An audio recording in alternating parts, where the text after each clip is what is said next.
theory for you today. And I'm just going to start out by saying it's a lot easier to control the masses and control the narrative around something through emotional manipulation. So you'll notice if something is considered a tragedy, it's like totally taboo to ask questions about it. Case closed, that's it. So if there's people in the comments that have a problem with this or calling me insensitive for talking about this, that's fine, because if it's true, that's the desired outcome.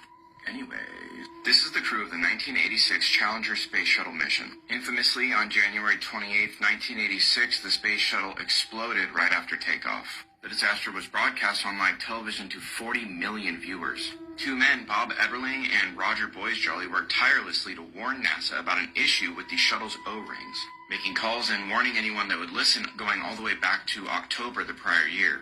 They warned that if these O-rings were used on a launch on a day that was below 40 degrees Fahrenheit, that there would be a catastrophe. But of course, no one listened, which automatically kind of makes me think they wanted the catastrophe to happen. Roughly 80 seconds after the launch, the shuttle exploded and all 7 crew members lost their lives. This is Judy Resnick, an engineer and pilot aboard the Challenger mission. In 2013, an eagle-eyed internet user found Judith Resnick, a law professor at Harvard Law School. Some people were a little taken aback by the identical name, age, and likeness, so they started digging. This is Michael J. Smith, also an engineer and pilot aboard the Challenger shuttle, who passed away that fateful day in 1986 at the age of 39 years old.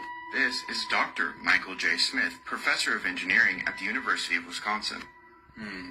This is Sharon Krista McAuliffe, arguably one of the most famous things about the Challenger mission. She was supposedly just a teacher that was picked at random to be one of the astronauts, which made it all the more tragic when she passed away due to the Challenger disaster in 1986. This is Sharon A. McAuliffe, also a law professor who received her degree shortly after the Challenger disaster. Dick Scobie was the commander of the mission. Here's Commander Dick Scobie next to Richard Scobie, the CEO of Cows and Trees. Here's his company's original logo. It's a cow, but it's not in a tree. It's strapped to a rocket, and gee, that jet stream kind of looks familiar. In fact, just in case I wasn't making it clear, the top picture is the Challenger ship shortly after exploding. So, you know, Astronauts Ronald McNair and Ellison Onizuka both passed away when the Challenger shuttle exploded. Miraculously, it was found out that they both had twin brothers, Carl McNair and Claude Onizuka. But ancestry searches were done for both Carl and Claude, and there was no birth records found.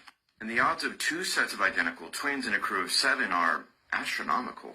But that's just a theory. Rest in peace to the crew of the Challenger space shuttle mission.